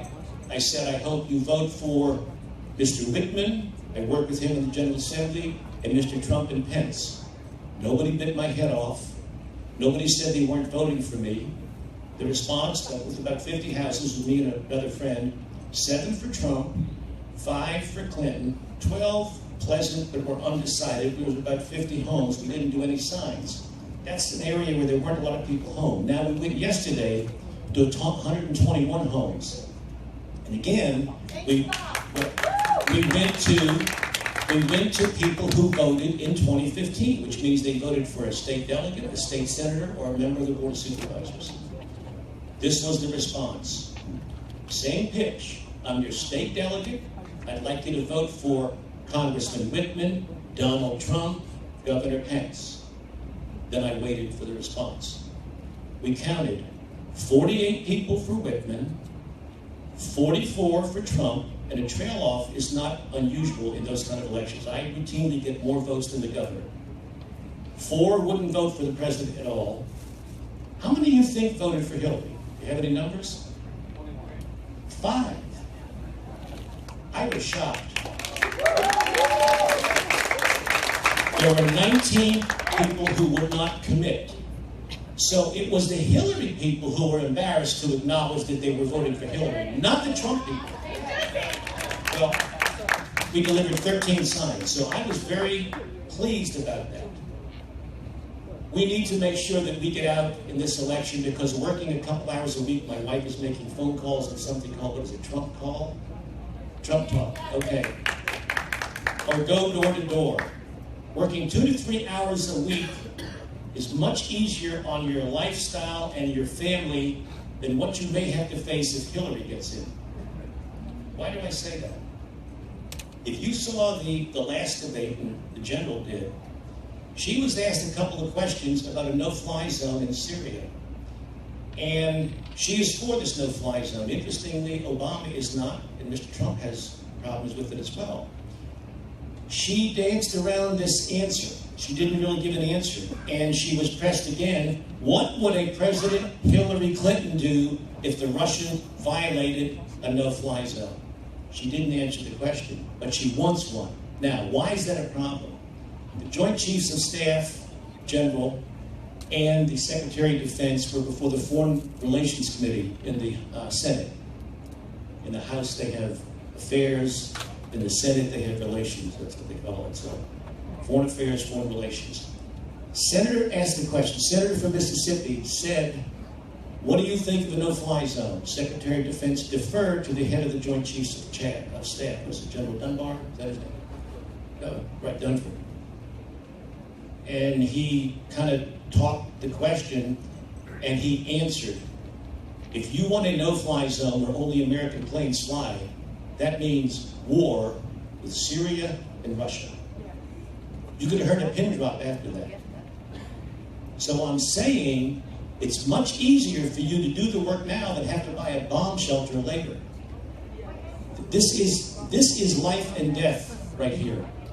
She is so reckless that she's willing to gamble with your lives for the purpose of an election. And when Obama or Hillary says 18 U.S. agencies or administrative agencies have said the Russians are doing this, no, they haven't.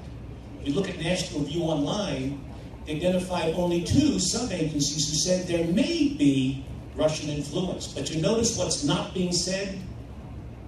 Mr. Podesta and Hillary and the Secretary of the Communications for the Hillary campaign, they're not saying these emails are false.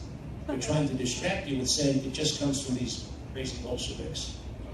Well, folks, please, pray, think, and act.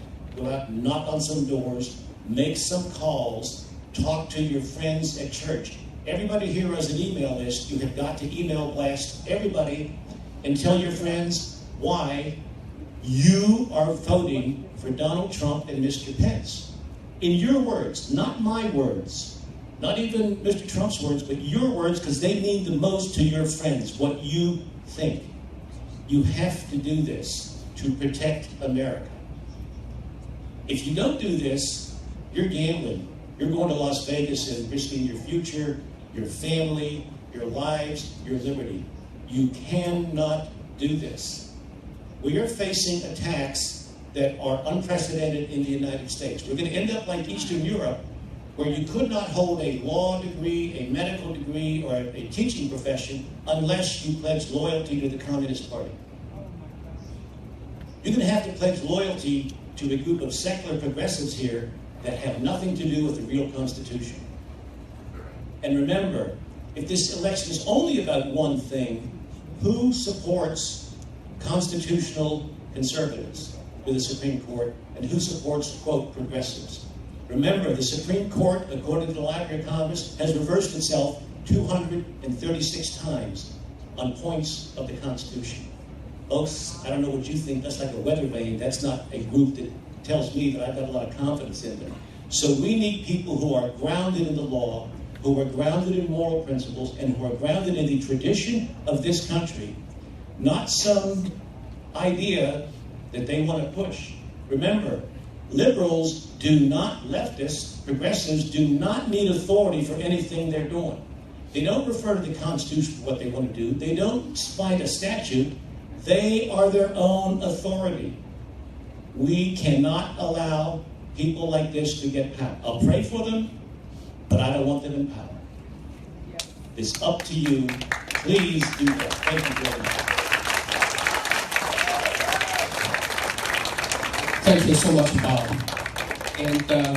And when Bob's speaking, I look at Bob. One word comes to me, that is value.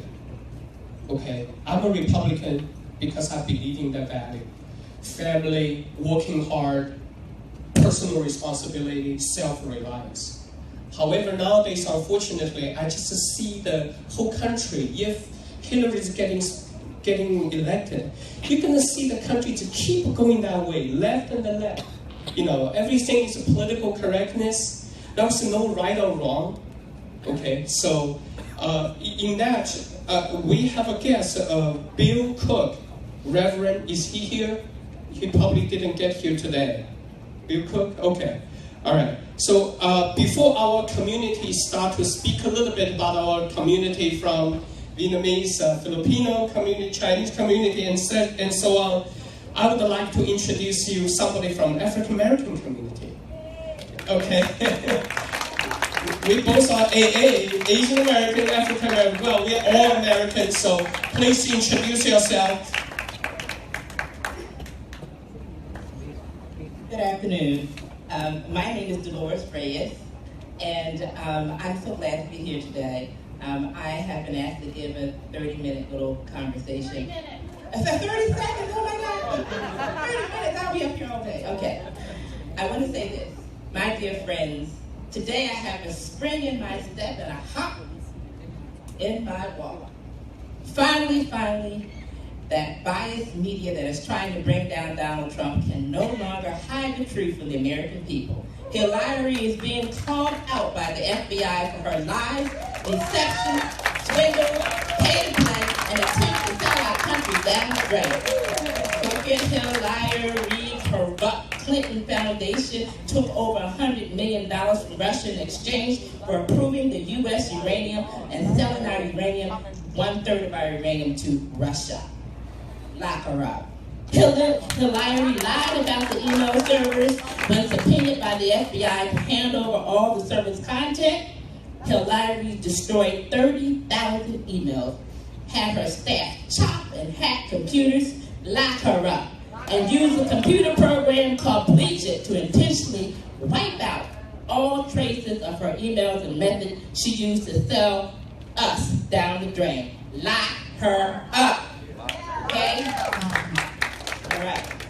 To me, the hand of the divine has interceded to stop her march to destroy America. Donald Trump's message of real change and hope. Not hope we change, but real change. And that is his knowledge of the economics of our country and the economy of the world will steer us through these troubled waters. So I ask you today, my friends, to be vigilant, ring doorbells, make phone calls, knock on doors, go store to store, stop people in the supermarket, and yes, go on over to Starbucks and get them out of here. Do whatever you can in your communities to get out and vote for Donald Trump. Now I'm going to say, are we part of the Trump train? Yeah. And I say Trump, you say train. Trump.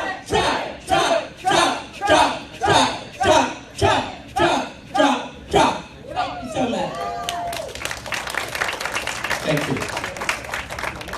Well, I went to a African American church once. Since then, I think I will keep going there. It's a lot of fun.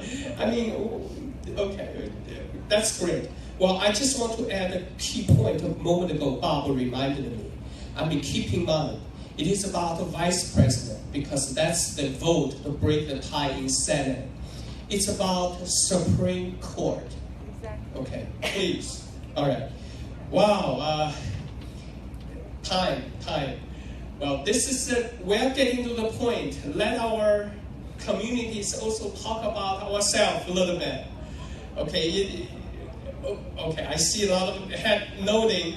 I know. We're gonna pat our own shoulders. It's so nice. We're all working together. And let me start with the Filipino community. Mr. Wari Azucon, if I spell your name correctly, please. Greetings.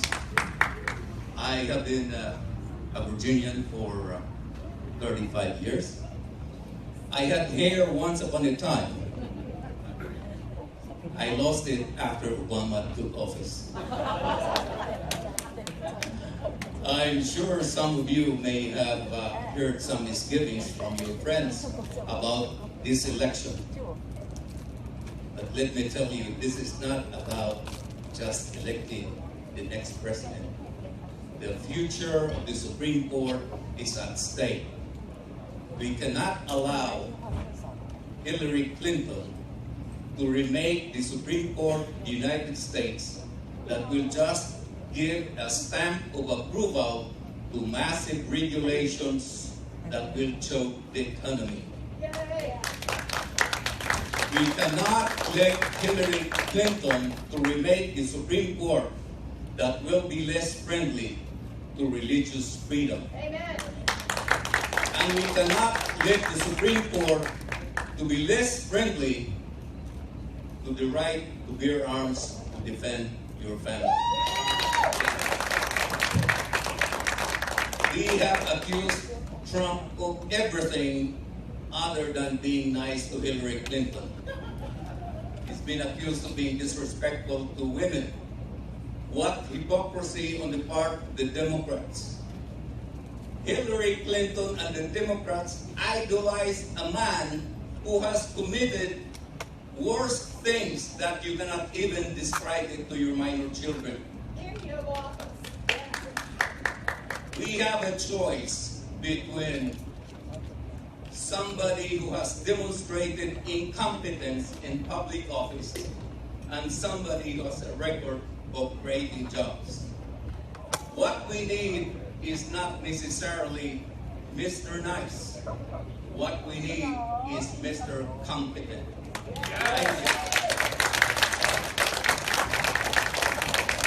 Thank you. We have a large Filipino communities in Northern Virginia. Okay, it's so nice to have them here. Let's work together. Thank you. And yes, again, talking about color. Yes, Mr. Hai Van Tran, is that right? From Vietnamese community. Thank you. Oh, we also have a large Vietnamese community too. My dear friends, I'm an engineer, and this is how an engineer is dressed going to a political rally. But when I came here, I was drafted to sing the national anthem, so I had to borrow the jacket and the tie from that Chinese friend. Thank you very much. But now I'm going to tell you a little bit about the Vietnamese American community and why I vote for Mr. Trump this time. Normally I'm an independent voter, and I just look at the candidates and read about and the party and then decide near election day. But this year I decided to vote for Mr. Trump because I think it is a very critical election where the direction of the country has been going. And as an American, I was very sad to see the way President Obama was treated when he went to the economic conference G20 in Guangzhou. It was the first time that the American president who went abroad, and he couldn't get even a staircase to get down his Air Force One. And that was an insult, not only to the President of the United States, but to the American people and the United States of America itself. And you know, we are celebrating diversity here. The Democratic Party is doing the same. If you watch the third debate, in the first question answer, Secretary Clinton was talking about stronger together and diversity. But in private, when she was talking to the bankers on Wall Street, she was calling Trump supporters what? Basket of deplorables. Half of the other half she called desperate. And all of them they call irredeemable. One time I already mentioned that I was most offended by her labeling me as redeemable, because I think that only God can judge me redeemable or not. And then with the WikiLeaks lately, she was also demonizing the Bernie supporters as bucket of losers. So if you happen to watch Hillary Clinton with her sign, with the arrows going sideways, do you want to go sideways or do you want to go up? You want to go up. You want economic growth. You want, that is true if you just watch the sign. I'm not making it up. Right? Okay, now, with Mr. Trump, his economic policy, if you look at it, it is bringing back jobs, simplifying the tax code, cutting tax rate, and accelerating economic growth. The economic pie will get bigger, and we will have the means to do a lot of other things like investing in the infrastructure, in education, in healthcare. Mrs. Clinton just keeps saying, I want to invest in you, I want to invest in this program, that program. Where does she get the money? If every year we are running $600 billion deficit. If she wants the money to invest, she would take the money from the middle class and give it to all the entitlement program. We cannot do that without adding more to the national debt. And during only 8 years of President Obama, he put more debt on the future generations than all of the presidents from George Washington up to the one before Mr. Obama, as it was George Bush. Think about it. And now, Mrs. Clinton wants to do the same, going sideways. It means the same. So therefore, I think it is a very clear choice. If you think you want the future of your children, your grandchildren, to have better opportunities, you have better chance of success, better education, then vote for Mr. Trump. That's the only choice. We Vietnamese Americans came here especially as legal immigrants. And I want to tell you, last month, 18 last legal refugees were able to go to Canada to resettle after 20 years waiting. 20 years waiting. And now Mrs. Clinton wants to bring how many? 65,000 Syrian refugees. No bad thing, because she, in one of the WikiLeaks, she was saying that even Jordan could not know who the Syrians are. And she wants to bring in all those people. That is very irresponsible immigration policy. And with all of that, I think we have a very clear choice on November 8th. We should vote for Mr. Trump in order to change the direction of the country, because we don't want the kind of socialism. Oh, that is the first stage of communism, disguised and then, destroying our great country. Now, let me tell you, the Vietnamese overseas has been present in many countries, in Western Europe, even in Israel, Australia. They all come and visit. And after visiting, I say, what do you think? They say, this is the best place.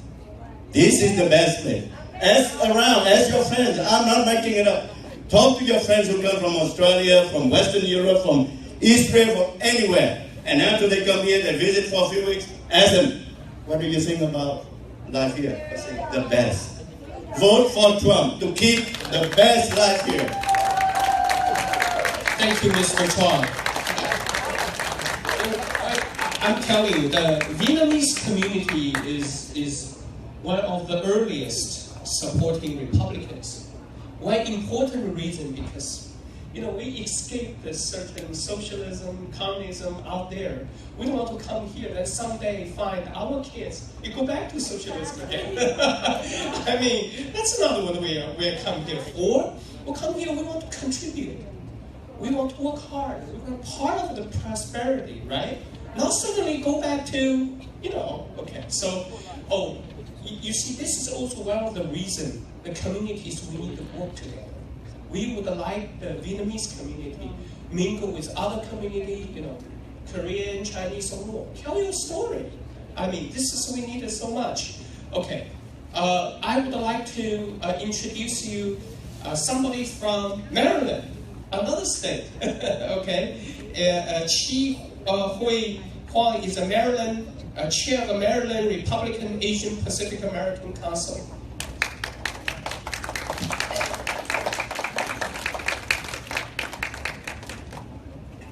Good afternoon, everyone. Hi, my name is Qi Hui Huang. I'm the chair of the Maryland Republican Asian Pacific Council.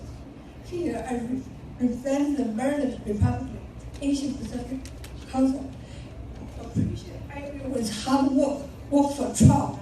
We are going to win. We have to vote for Trump, be our next president. Mr. Trump took a picture with me personally, at his house. And over here, if you are interested to look at the picture, it's inside my cellular phone. I appreciate all your hard working. I appreciate all your efforts to work for Trump. We will work together until we win. Thank you, everyone. Thank you. Today, Qi Huang didn't bring her big picture taken with Mr. Trump in Los Angeles. Okay, well, it was a great experience from Qi Huang. Thank you also for the lifelong work in the federal government. You know, I forgot, it's FDA or no? Okay, all right. Thank you, Qi Hui. Well, we pretty much get to the end of the list, but we see if we have. You're waiting, right? Oh, again the list. But let me give you somebody a lot of you know as an expert of pig roasting, Mr. Bill Hoffa. Now you probably have not a lot of you tasting, but leaders president of our CALA. Yes, go ahead. Good day. I am Bill Hoffa. I head the Chinese American Republicans of Virginia. Again, thank you.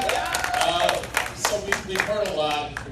Donald Trump supports the three pillars that CARVA supports in the Asian American community: education, family, community. Now, he can't get elected without you and your efforts. And it's not just going out there and voting. It's going out there and engaging with your family and your friends and getting them out to vote. And also volunteering.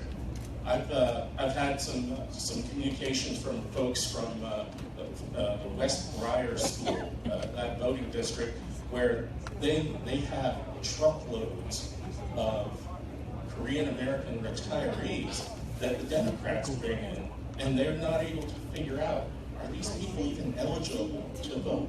And so what they're asking for me is to work with people like Harold Paya to try to get a Korean American speaker to take the poll watcher training and go out there and ensure that the vote is done legally and safely. So if any of you are interested in voting and you're very good at speaking native languages like Chinese or Korean or Vietnamese, by all means, get involved, take the poll watcher training, and help safeguard the vote. That's all I have to say. Thank you very much. Thank you, Bill.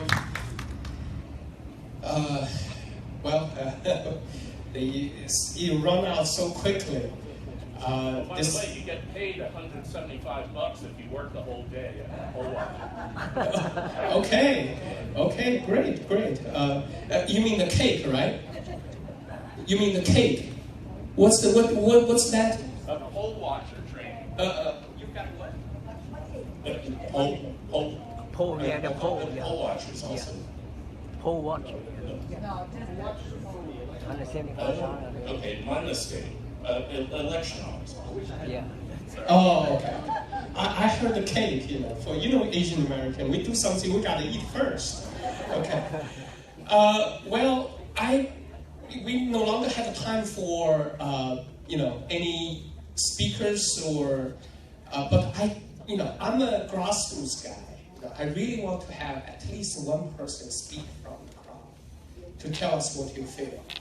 Wow, you're so quick. Right there. Go ahead and come up. I'm gonna bring my big brother here. Oh, Oh, yes, yes. Oh, you know what? If there, you know what? Excuse me, my morning coffee still haven't kicked in yet. I would introduce you the Mr. Gross, right? Yes. G-R-O-S-E.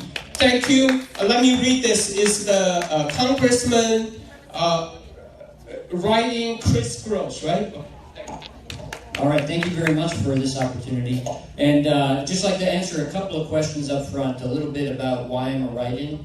The 11th District of Virginia was unable to nominate a candidate for the Republican Party. When I found that out, that was the impetus for me. I've thought about politics for a while, but that was what turned it for me, that I said, okay, I cannot let Gerry Connolly run unopposed. And so I decided to mount a write-in campaign. And so, a little bit about me. I am a Christian, I am a father, I'm a husband. I have 7 children. I also run a business, small business here in the Northern Virginia area. And, I'm passionate about a couple of things. I'm a retired Army Lieutenant Colonel, and the national defense is, very near and dear to my heart. The fact that this administration has advocated our leadership responsibilities globally has really, hurt our country from a national defense perspective, from an economics perspective. And a guy like Gerry Connolly in the 11th District is, and I've got it on my card that he's sat idly by and watched. And unfortunately, that's not true. He has been a part of the degradation of our national security and the degradation of our economic position around the world. And so that is the number one reason why I'm running. I'm also very pro-life. I have 7 children. My children range in ages from 21 down to 3. My first child is a senior in Belmont University in Nashville. I have a child at VCU, and my third child is a plebe at West Point this year. I graduated from West Point, and so it's nice to have a legacy there. And I have been around the world. I have been blown up, and I have broken things and killed people around the world on behalf of the United States and to defend this nation and our culture and our way of life, because it is the best culture and the best way of life that the world has seen. So if you are able to, please write me in the 11th District. It's a little bit different. You can't just go check.